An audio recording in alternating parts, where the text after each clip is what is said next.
to break. Oh, Boliviate! Did it work? I mean, this is a legit Harry Potter one, so I hope it worked.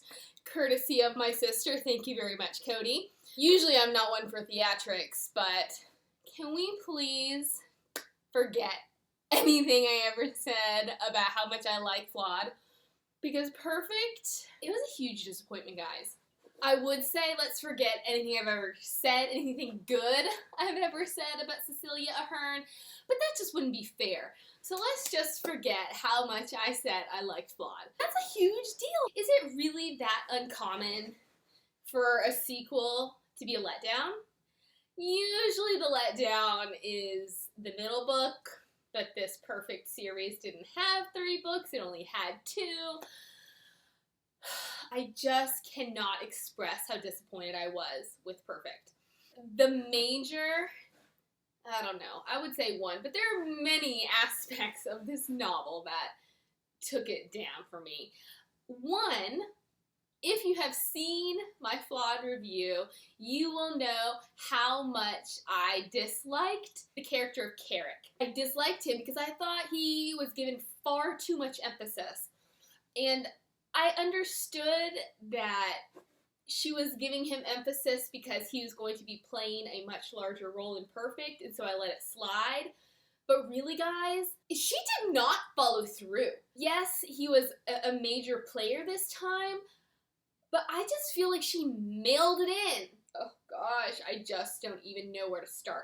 So let's start at the beginning. Let's just go a little into the summary, and then I will talk about Carrick a whole lot more, okay?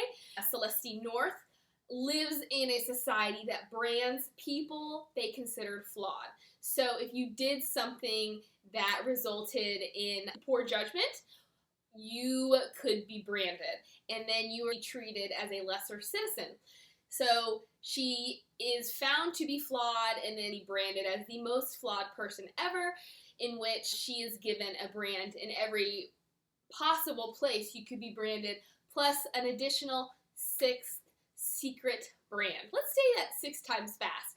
Secret 6, I can't even say it once. Anyways, the first novel just deals with her having this new reality and having to change her mindset as to what kind of people the flawed are. And then in the end, she ends up running away to escape. The antagonist, who is the leader of the guild, and the guild is the faction that rules over the flawed system.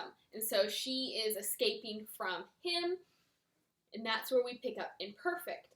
Now, Carrick, who I've mentioned, was her neighbor when she was being held for court. They formed this connection. He had told her he would find her, and then at the end of Flawed, he does find her, and he basically leaves her a note, and so she has this note, and she wants to find him, which is not where Perfect picks up. I figured she'd be in the woods, hiding from the whistleblowers.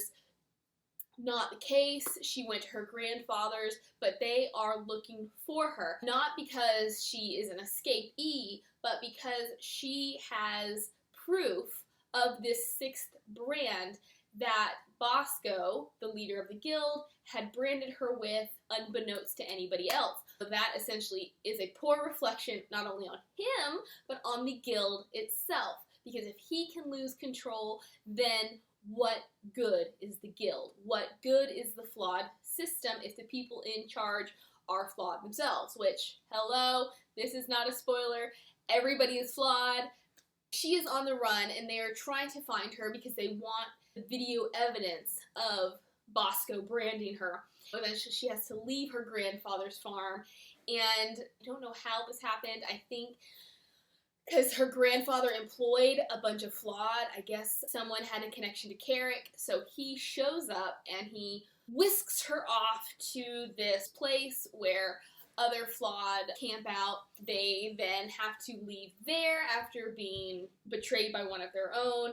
She just kind of has a bunch of events happen, a bunch of obstacles in her way as she tries to bring down the guild, bring down Bosco, give Flawed rights, and in part try to find this video evidence because somebody else took the video. He disappears. Anybody who had witnessed this secret branding disappears, and so she is told that he has given her this evidence and she has no idea where it is. So she also has to figure out how to find video evidence.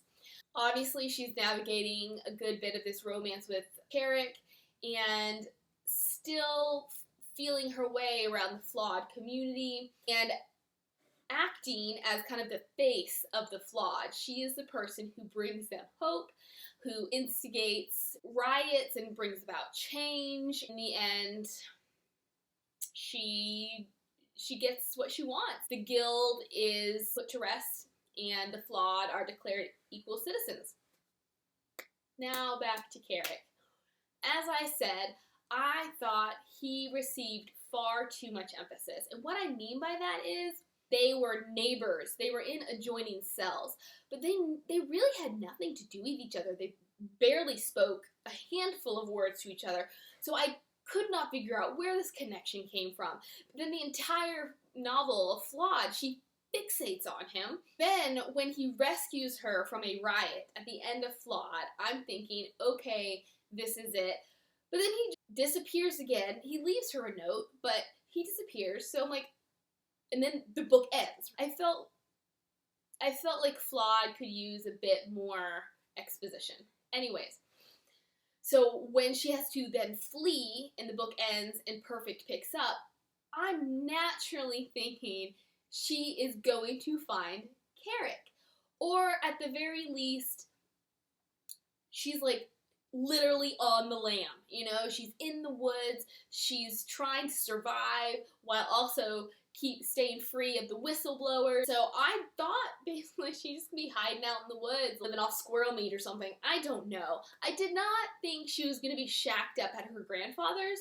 Not to say that it was easy, because Bosco was constantly sending whistleblowers to the farm, trying to ferret her out. I still can't figure out, like, if she is so intent on being reunited with Carrick, why isn't she making it happen sooner? The thing that really instigates her leaving her grandfather's, like, if this one event never happened, would she have ever left? The event is, as I said, whistleblowers are constantly coming to the farm, and then one day, actually it's her 18th birthday, a host of whistleblowers come, including or led by her main whistleblower, Mary May, who is like the most feared whistleblower of them all. She's just ruthless. She has to hide, and then her grandfather is taken away. That is when somehow Carrick shows up in the woods, because she's actually in the woods,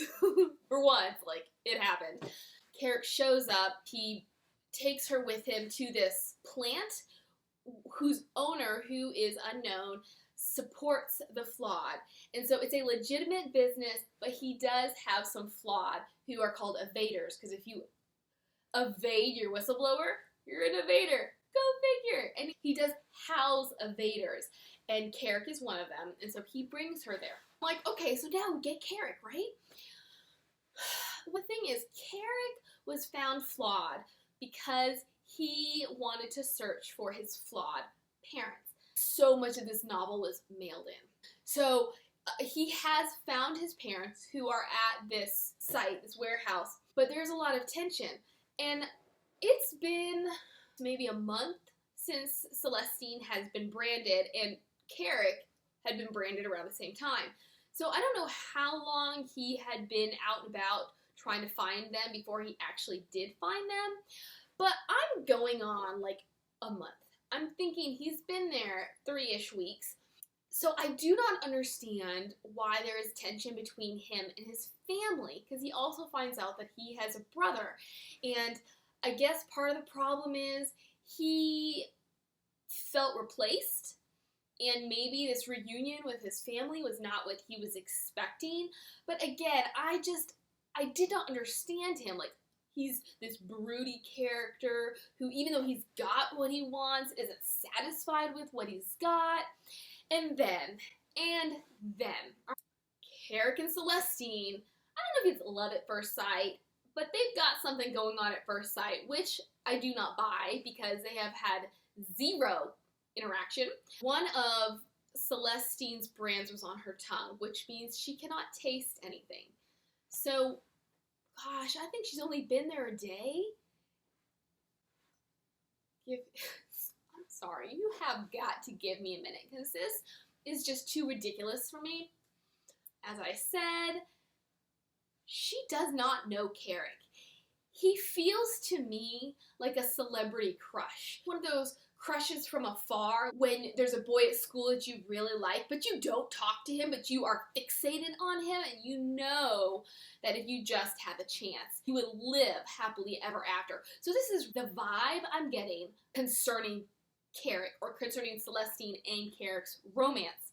And as I said, she can't taste. So Carrick takes her to the evader's kitchen, and he's teaching her how to kind of use smell when she is eating, and it turns into her having sex for the first time. I just do not agree or understand, even within the arc of the plot, why she needed to sleep with Carrick. She had been dating a boy who she claimed to be in love with. She had been dating him for like 6 months, and she says they never slept together. But then she gives it up to a boy she doesn't know? Please explain to me. Just honestly, it's not a drunken one-night stand. It is not something where there's been all this pent-up sexual tension.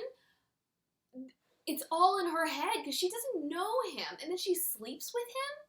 I mean, are we supposed to be forming a bond between them? Like, is that Ahern's intent? Is to somehow use this intimate situation to bond the reader to these characters? In any case, it did not bond me. And I mean, I can't say it sickened me. It almost had the opposite effect, where I was like, but why? I mean, if you want to disagree with me, that's fine. But in my opinion, everything in a novel needs to count. I don't feel like it did anything. I never got to know Carrick. You'd think these would all be really great moments to understand Carrick, and or give him some of his background eventually.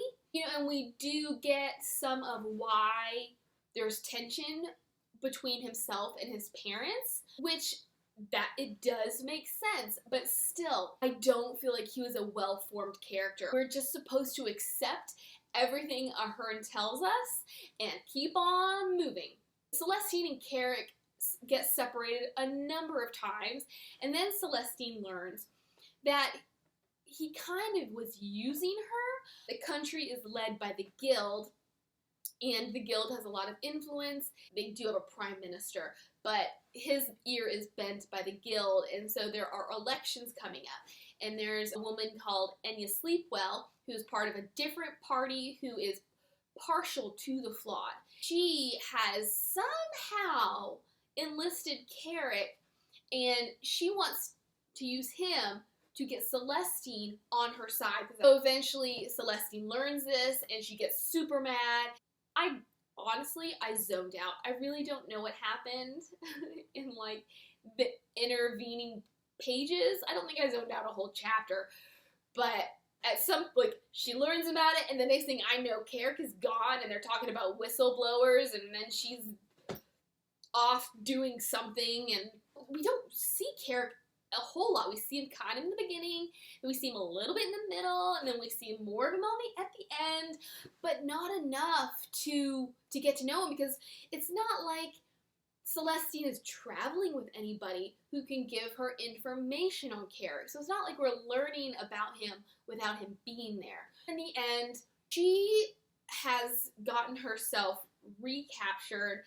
Everybody, all the Flawed, all the people that she has tried to save and hide away have also been rounded up, but nobody knows what happened to Carrick. So she ends up back in the cells, and what do you know, Carrick is there, and there's all this drama. The boyfriend I had mentioned that Celestine had for 6 months, he is Bosco's son, but he had become a whistleblower in the interim from when she had been branded till now. He gets shot by Mary May. Sorry. Spoiler. Sorry. I'm sorry. I didn't spoil that spoiler in time. Mary May shoots him, and then Celestine essentially has to make a choice. Does she go with Art, or does she go with Carrick? Because it's literally like she's in the middle of a tug of war where he's on one end saying, hello, let's go, and Art's over here bleeding out on the floor, and she's like, well, what do I do? And I just thought that Carrick was so overdramatic. And I just wanted her to go with Art, not because I thought she belonged with Art, but because I could have cared less about Carrick. I just was never convinced that he was a good love interest. There were glimmers when I could see what Ahern wanted, and I briefly wanted it as well, but overall, I was over him.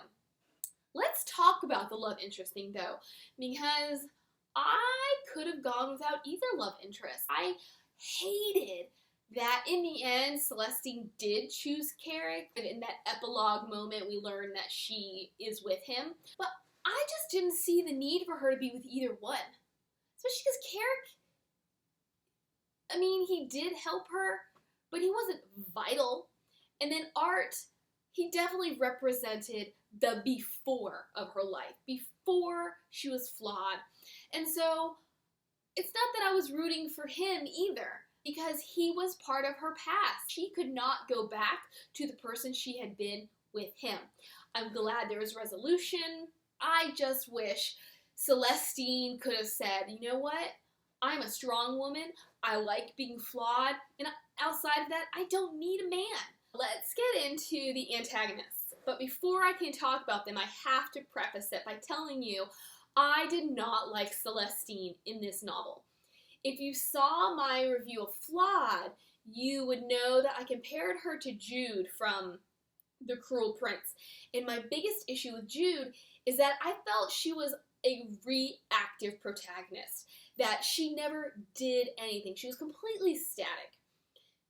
Whereas Celestine, she had the potential of doing that because, honestly, the book is about her reacting to the situation she's now put in. But she had this internal strength and this internal growth that kind of pushed her beyond just reacting to her new life. Like, you could see how she was growing as a person. And so even though she wasn't necessarily pursuing flawed rights or doing anything like, I am the face of the flawed, she was growing, and it was somebody I could get behind. In Perfect, she regressed. She was exactly the opposite of the character she was in Flawed. So now that she actually had a purpose, she didn't do anything. All she had were obstacles that she had to react to, and she never won. And that is kind of what put me on the side of the antagonist, because they were going for it. They were pursuing her, and they were trying to win the battle. Of course, we would not have a good book if the protagonist always won, if they never met a challenge and or failed at that challenge. But I couldn't tell you, I mean, literally from the very beginning of the novel, Celestine was on the run, and everything she tried to plan failed. And that just gets really frustrating for me, because I was like, she's not strong anymore. It's not that you can't be strong and fail, but I just felt like she had no purpose. She had no direction. She did not know what she wanted. Spoiler, that's a good spoiler right here, alright? So yes, if you don't want to hear spoiler, la la la, right? In the first novel, she had a guard named Tina. After the branding and after she's come home, Tina delivers her a snow globe, which she is kind of horrified by, because it's a snow globe with a miniature castle. The place where she got branded is called Highland Castle, so it had a miniature Highland Castle inside, and it rained red glitter, and she was like, this is horrific, why would anybody send me this? Anybody with a brain eventually realizes that is where the footage is stored. Celestine, okay, she blames it. Ahern blames this on the meds, which I've been heavily medicated before, and I'm still not that oblivious.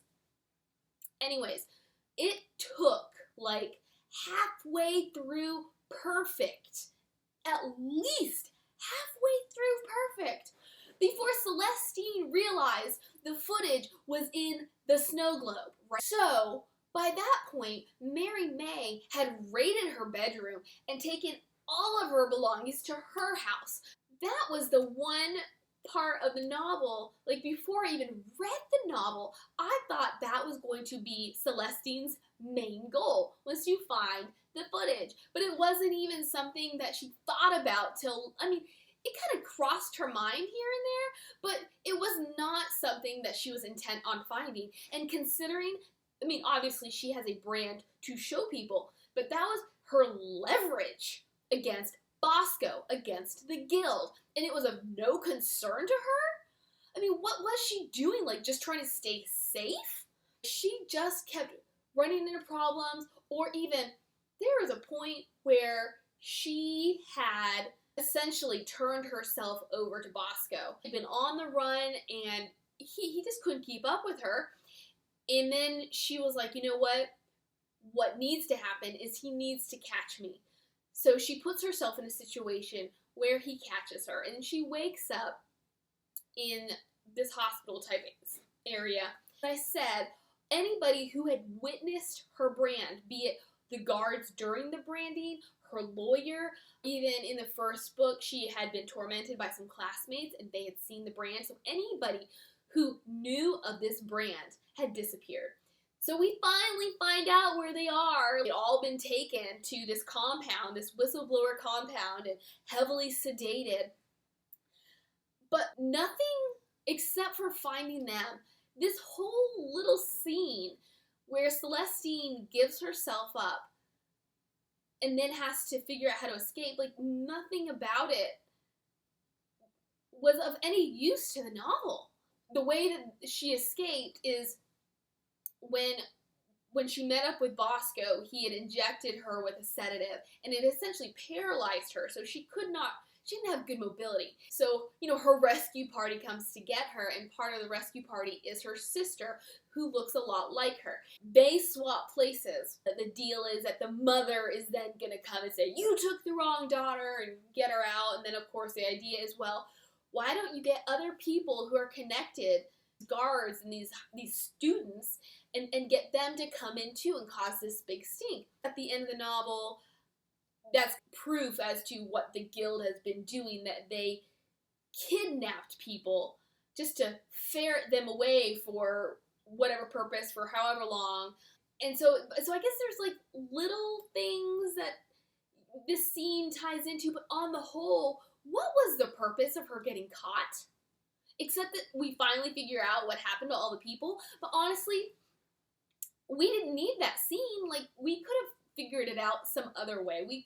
Bosco, in one of those great reveals, could have said something. Somebody else could have said something, and it would have been just as sufficient. She gets captured again, and this one is towards the end of the book, and this is where everything is really culminating, and I'm like, okay, I get it, and at least at this point, or in this instance, it was a choice of hers, not something that happened to her. But I just really struggle with characters who don't have a plan, who sometimes gotta go with the flow. Hello, like Harry Potter in the Deathly Hallows, when after they get off the dragon and Harry's like, let's go to school, and Hermione's like, but we don't have a plan, and they're like, hello, when have our plans worked? Sometimes plans are just unnecessary. But I had a really hard time getting behind Celestine because I didn't feel like she was an active participant. I just felt like she was running until a thought popped into her head, and then she went with it, whether it was going to further the plot or not. In the first novel, one of the reporters, Pia Wang, she kind of comes from the dark side to the good side, and then she disappears, and from my interpretation, it was kind of going undercover or kind of eluding the bad guys to continue to help the Flawed. No, she'd been captured. And I was really let down with that too. I was like, I thought Pia was going to have a greater role. And again, mailed it in. Perfect was not perfect. Can we just say that? I was really bored.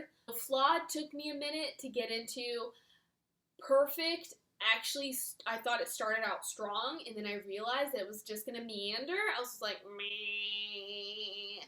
All of this said, I would recommend Flawed. I would not recommend Perfect. Obviously, if you don't read Perfect, you are gonna be left hanging because Flawed is not finished. Like, they don't finish the story in Flawed. And that is something I forgot to mention, is that I do feel like Flawed could have been finished better. There was really no resolution whatsoever. And then Perfect, it was like the whole thing was a resolution, which is not enjoyable. Don't bother with Perfect. I hope I was successful in obliviating your memories of anything good I had to say, but then I probably brought all those memories back by referencing Flawed so much. Have a great day. Adios!